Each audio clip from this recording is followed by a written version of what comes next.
እኔ ከቢስማርት ከናቴ ከዘነበች አይዛና ከአባቴ ከተሾመ ታደሰ በወላይታ ዞን በዱጉና ፋንጎ ወረዳ በብላቴ ጫሪቹ ቀበሌ ትንባሆ መነፖል በምትባልበት ሀገር ላይ በ1983 ግንቦት 5 ላይ ተወለድኩ።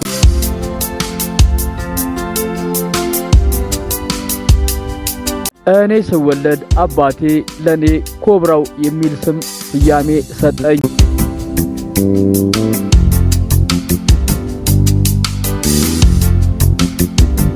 ትንሽ ካደኩ በኋላ የጎረቤት ሰዎች ቡና እየጠጣን ልጅህን ለምንድነው ኮብራው ብለ የእባብ ስም የሰየምከው ብሎ አባቴን ጠየቁት።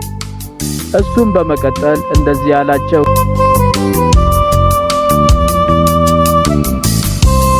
እኔ ብላቴ ጀብሎ እየሰራው የደርግ ስፓርታ አሰልጣኝ ኮብራው የሚባል አንድ በጣም ወደው ሰው ነበረ። የኮብራው ባላንጣ አንድ ሳንቾ የሚባል እንደ ኮብራው የደርግ ወታደሮች አሰልጣኝ ነበረ።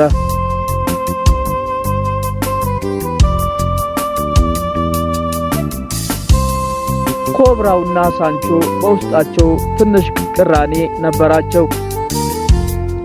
አባቴ ጀብሎ እየሰራ ሲጋራ፣ ማስቲካ፣ ከረሜላ፣ ለውዝ እያዞረ ለወታደሮች ይሸጥ ነበረ።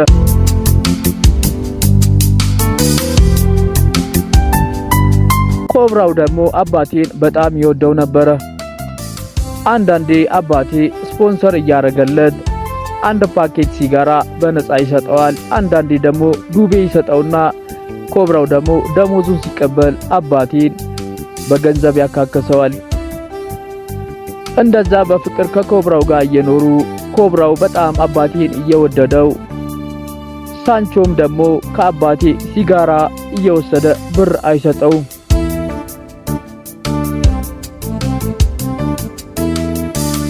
እባክህ ሳንቾ ሌላ ዕቃ አመጣለሁና እባክህን ገንዘቤን ስጠኝ ስለው እምቢ አሻፈረኝ አልሰጥም፣ ከፈለክ እንዲሁም ሙሉ ጀብሎን አስቀምጠ መሄድ ትችላለህ ብሎ አባቴን በጣም ተቆጣው።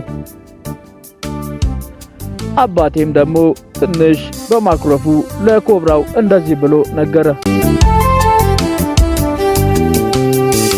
ኮብራው ሳንቾ ያንተ ጓደኛ እኔን ስራ ማሰራት አልቻለም፣ ሲጋራ ተቀብሎ ገንዘብ አይሰጠኝም፣ ፓኬት ሲጋራ ወስዶ ምንም ብር አይከፍለኝም፣ እንደገና ደግሞ ምሰራውን ጀብሎ ቃይን እንዳለ ከኔ ቀምቷል፣ እባክህን ኮብራው አንድ ነገር በለው ብሎ አባቴ ለኮብራው አመለከተለት። ኮብራው ደግሞ ይሄንን ቅሬታ ከሰማ በኋላ ና እስኪ እንሂድ ብሎ ሳንቾ ጋር አባቴን ይዞት ሄደ። ሳንቾ የዚህን የምስኪን ጀብሎ ለምንድነው ማትመልሰው አለው። ሳንቾም ደግሞ እንደዚህ በማለት መለሰለት። አንተን ምን አገባ? የወሰድኩት እኔ ነኝ። መጠየቅ ያለበት እኔን ነው እንጂ አንተን በዚህ በማይመለከት ነገር ላይ ጠልቃ ተግባ ብሎ በንቀትና በቲቪት ቃል ለኮብራው መለሰለት። ኮብራውም በውስጣቸው ከሳንቾ ጋር ጥሩ ሪሌሽንሺፕ ወይም ጥሩ ግንኙነት ስለሌላቸው እንዲሁም ዛሬ ፈልጋለሁ ና ወጣ በልና ፋይት እናርግ፣ ሳንቾና ኮብራው ከተያዙ በኋላ ሜዳ ላይ ወጡ።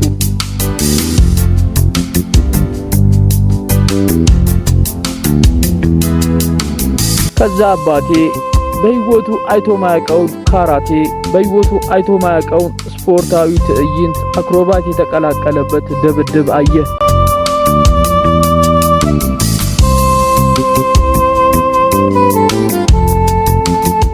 ከዛ በኋላ ኮብራው ሳንቾን አሸነፈው።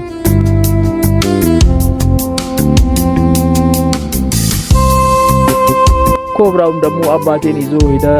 ከዛ በኋላ በውስጡ እግዚአብሔር ለኔ ወንድ ልጅ ቢሰጠኝ የልጄን ስም ኮብራው እላለሁ አለ።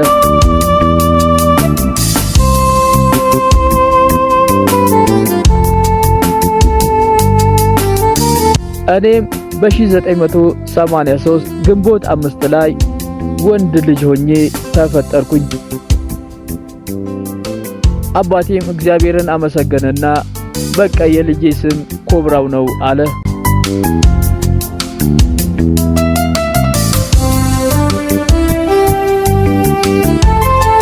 ከዛ በኋላ አድጌ ትምህርት እስከምጨርስ ድረስ የሰፈርም ሆነ የጎረቤት መላው ሀገሪቷ ላይ ኮብራው በሚል ስም ታወቅኩኝ። ከዛ አክሮባት እየሰራው ምን እያልኩ እኔም ማርሻል አርት ውስጥ እየገባው ሰርከስ ትርኢት ጀምሬ ብዙ አይነት ውድድሮችን አድርጌያለሁ።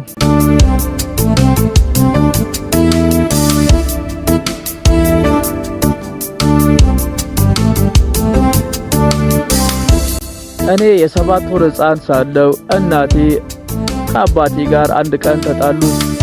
ማንኛውም ባልና ሚስት እንደሚጨቃጨቁት ተጨቃጨቁ፣ ተጣሉ። አባቴም ደግሞ ስራ ሄደ። ከስራ ሲመለስ እናቴ እኔን የአባቴ አክስት እቅፍ ላይ ጥላኝ ጠፋች። አባቴ ከስራ ሲመጣ እኔ እያለቀስኩ ነበረ። በ7 ወሬ ጡት እንኳን ጠብቼ ሳረካ በጣም ተሰቃየው። ጮኩኝ፣ እናቴን ፈለኩ፣ ጡት ፈለኩ፣ ተንከራተትኩ፣ ጮኩ፣ ወደዛ ወደዚህ አልኩ። በጣም ደክሞኝ ስለነበረ እንቅልፌን ተኝቼ ነበረ። የአባቴን አክስት የልጄ እናት ዘነበች የት ሄደች ብሎ ጠየቃት።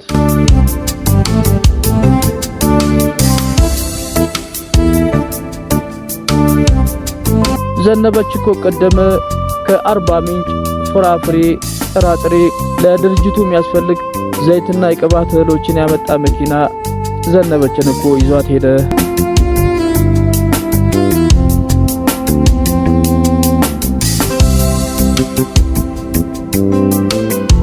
ከዛ በኋላ አባቴ በጣም ተናደደ። እየጠባጡት እንኳን ያረካለች ለምንድነው ጥላ ሄደችው በማለት በጣም ተበሳጨ። ከስራ የመጣው 12 ሰዓት ተኩል ስለነበረ ወደዛ አለ ወደዚህ አለ፣ መኪና እንደማያገኝ አወቀ። ከዛ በኋላ በተጨማሪ እልህ ውስጥም ስለገባ እንደምንም ብዬ የልጄን እናት ይዣት መምጣት አለብኝ ብሎ በዛ ጨለማ ከብላት የትንባሆ መነፖል እስከ አርባ ምንጭ ለመሄድ ወሰነ። ከብላት የትንባሆ መነፖል እስከ አርባ ምንጭ ቢያንስ በትንሹ 250 ኪሎ ሜትር ይሆናል። ነገር ግን ይሄንን ሁሉ በጉዞ መሄድ ስለማይቻል ከብላቴ ተነስቶ እስከ ቦዲቲ ድረስ ቢያንስ መምጣት አለብኝ ብሎ ወሰነ። በአመሻሽ ከምሽቱ 1 ሰዓት ተኩል ላይ አንድ ባትሪና አንድ ዱላ ይዞ ጨለማውን እያቋረጠ አባቴ እስከ ቦዲቲ ጉዞ ጀመረ። ቦዲቲ እየሄደ በዴሳ የምትባል አገር አልፎ ሳኬ የምትባል አገር ደረሰ። ሳኬ ከደረሰ በኋላ ብዙ ዘራፊዎች አባቴን ያዙት። የሚቀጥለውን ትረካ እስከምቀጥል እባካችሁ ሰብስክራይብ በማድረግ ይሄ ትክክለኛ የኔ ህይወት ታሪክ ነው።